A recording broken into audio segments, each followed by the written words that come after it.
When it comes to life on Earth and human history, scientists and historians have some of the answers, but not all of them. They're great at their job and they can reach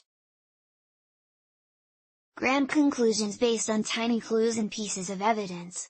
But sometimes they encounter something that leaves them totally stumped. That's what today's video is all about. These are the strange and wonderful places all over the world that are amazing to see but impossible to understand. Even for scientists, why have one tree when you can have two?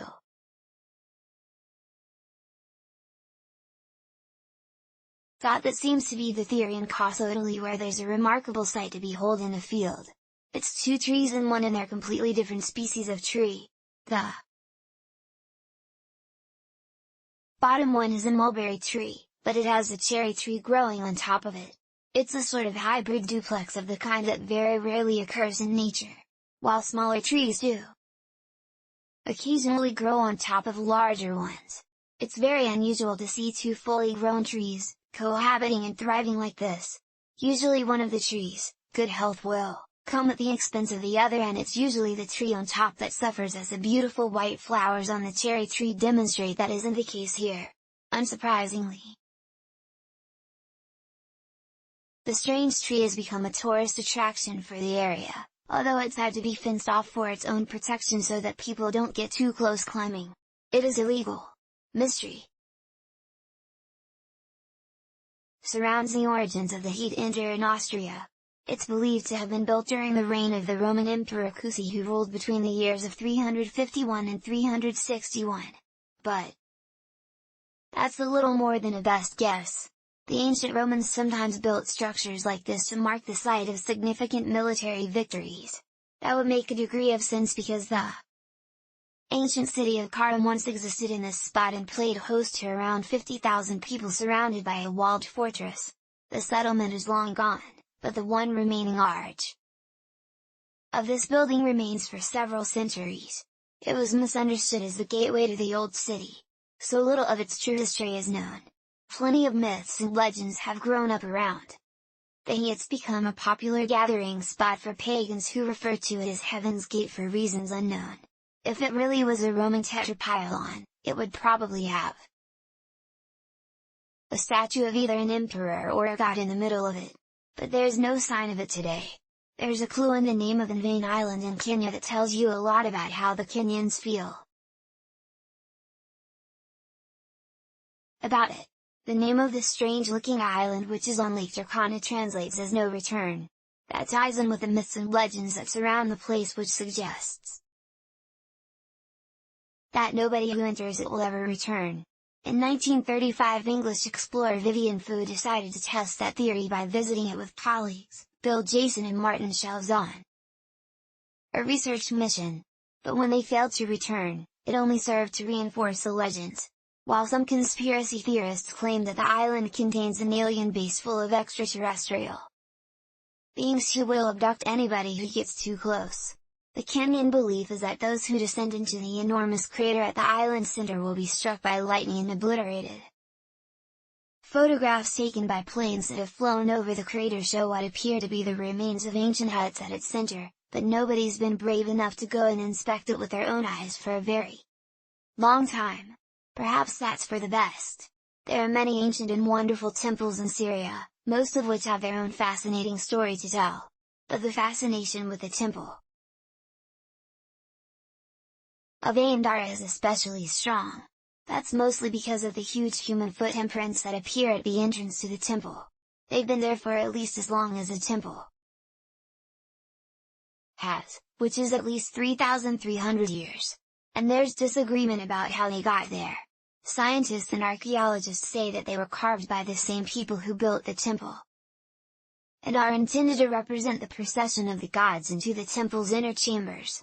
But many local legends say that the temple itself was visited by a great god with clawed feet who left the imprints himself. Yet another school of thought says that the people who built the temple were giants and they left the footprints behind. There are many tales of giant humans living in this part of the world during ancient times. And the footprints are the first thing that the people who believe these stories point to as evidence.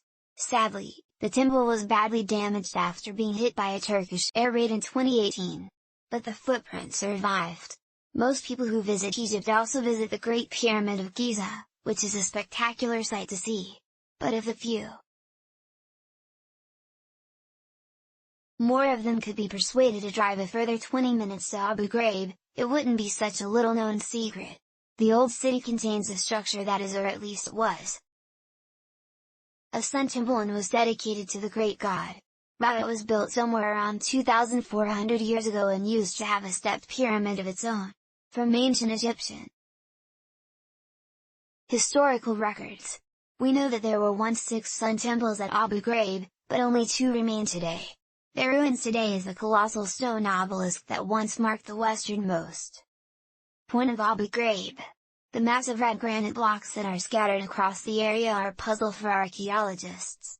They appear to have been precision engineered with polished surfaces and holes so smooth that they must surely have been made using advanced drilling technology, as if that weren't mysterious enough. There are also several square alabaster dishes that contain markings akin to the gears of an engine. Did the people who lived here have access to advanced technology? If so, what happened to it? And to them once upon a time, Barak Elms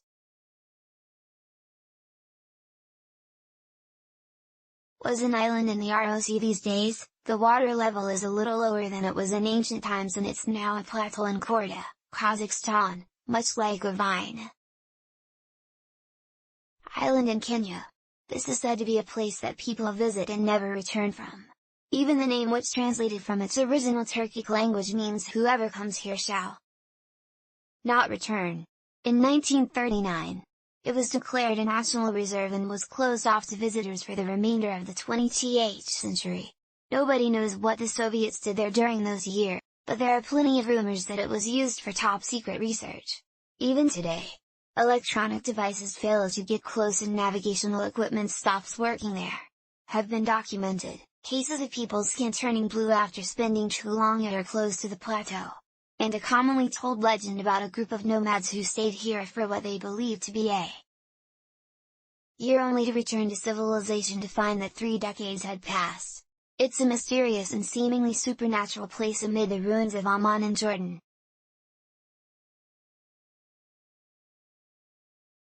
where you'll find the crumbling shells of temples and palaces. You'll also find the shattered remnants of a giant human hand made from stone. This is the hand of Hercules. And even in its broken 3-fingered state, it's still a strangely intimidating thing to look at. The hand as part of the Temple of Hercules, which was built during the 2nd century during the Roman occupation of Oman Citadel for reasons that have been lost to history. It appears that the temple was never finished. The presence of an elbow made from marble implies that there was once a plan to build a colossal statue of Hercules here, which, had it been completed, would likely have been the largest statue in the world at that time. The region is known for earthquakes, so it's possible that the Romans gave up on the idea of building anything here after and during one earthquake. Too many for their liking. As tour guides like to point out to the curious visitors, the nails and cuticles on the hand look like they're well trimmed and conditioned, leading to jokes about Hercules enjoying regular manicures, while we at least know that the Romans were responsible for building the abandoned Temple of Hercules. We have no idea whatsoever who built the Pyramid of Chao in Mexico City, Mexico. There's some evidence that an enormous volcanic eruption destroyed the civilization that once existed here. But aside from that, they left very little behind for us to remember them by, other than their pyramid. By examining the land around the pyramid, archaeologists have been able to conclude that it was farmed for a period that started around 3,200 years ago and ended during the 1st century when the Seatley volcano erupted. That was a tragic twist of irony for the Mesoamerican population, who are thought to have worshipped the god of fire, while some historians believe that the entire population perished in that disaster. There are some who believe that the survivors fled to other parts of Mexico and took elements of their culture with them, eventually playing a role in the rise of Tijuana. While there are no humans living here anymore, there's a thriving population of rattlesnakes and tarantulas, making it a somewhat hazardous place to visit. The mystery of the lost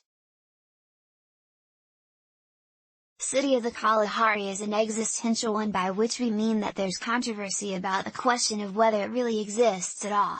The story begins in 1885.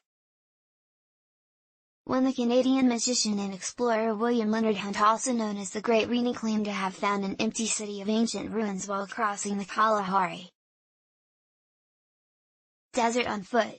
In his report to the Royal Geographic Society, he spoke of seeing half-buried ruins, shattered temples, burial grounds and semi-collapsed walls that prompted no less than 25 expeditions in the decades that followed, none of which found anything like what the Great Reni described by 1964. A new idea had arisen. A.J. Clement theorized that the magician had been mistaken about the route he took through the desert and devised an alternative route that Hunt may have taken by accident. By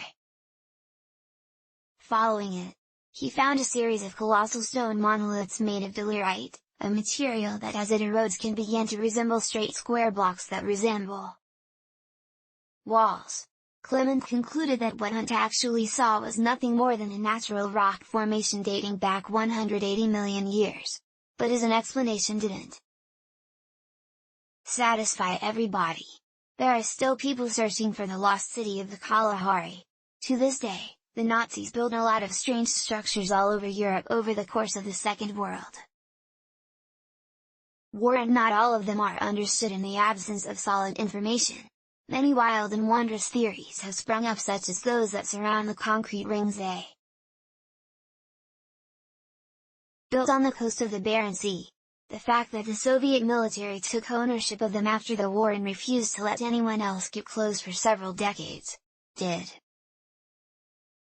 little to dispel the most extreme of those theories. To some, the Soviet interest in the site confirmed that these were places that the Germans conducted tests on anti-gravity devices and weapons of mass destruction. There's been some speculation that this is a place that the Nazis worked on a top-secret project known as Dollar or the Bell, other than knowing its shape. Nobody truly knows what deal it was supposed to do. Aside from the fact that it was a fearsomely powerful weapon, it's perhaps more likely that these were concrete bases upon which rotating artillery pieces were mounted. But that's far less fun to believe. There are people who live in the town of Swinton in North Yorkshire, England, who believe that there's an ancient temple in their neighbourhood. Looking at Swinton Druid's temple, it's not hard to understand why it certainly has the appearance of something ancient, and the words Druid Temple ought to give a clue to its function. In reality, however, it was built a mere 2 centuries ago by an extremely eccentric landowner, William Danby, who lived in Swinton during the 1820s. Was a wealthy and generous man who was concerned about rising unemployment in his hometown. To help solve the problem, he paid dozens of locals to build the temple for him as an effigy to Stonehenge. Once that was done, he offered a huge financial reward to anyone capable of living as a hermit in the middle of it for 7 years. Someone managed to stay for 4.5 years, but nobody managed all 7. And William's reward was never claimed. Even though it's not really an ancient temple, it's still visited by New Age pagans and Druids every summer solstice. Gun & Groton, Connecticut, USA is a type of place that gives archaeologists and historians a headache. The settlement has been used and reused by a variety of settlers for at least 1,400 years, all of whom left their own mark on the landscape. There are stone chambers, stone rings edging on the walls that don't correspond to any known language, and Native American artifacts. There are so many traces of human occupation in Jiwa. It's impossible to say where one era of its use ended and the other began, or even who was the first there. One popular theory is that it was built in the 6th century by Celtic Christian monks who'd run away from Ireland to escape Viking raids. But that would rewrite the accepted history of pre-Columbian America and also disregard several pieces of evidence that suggest the site is far older. Occasional spikes in electromagnetic activity have been detected at Giwa, which scientists put down to the composition of magnetite, granite and quartz rocks. But conspiracy theorists buy into the idea that it's either an alien base or an energy vortex. One lithic stone tool found buried here is at least 3,500 years old, which blows a hole in the Celtic monk theory. We don't know whether it was built in stages or all at once. And frustratingly, we probably never will subscribe to the channel and turn on notifications, and you will be the first to know when the new video comes out. Thank you for watching, and see you in the next video.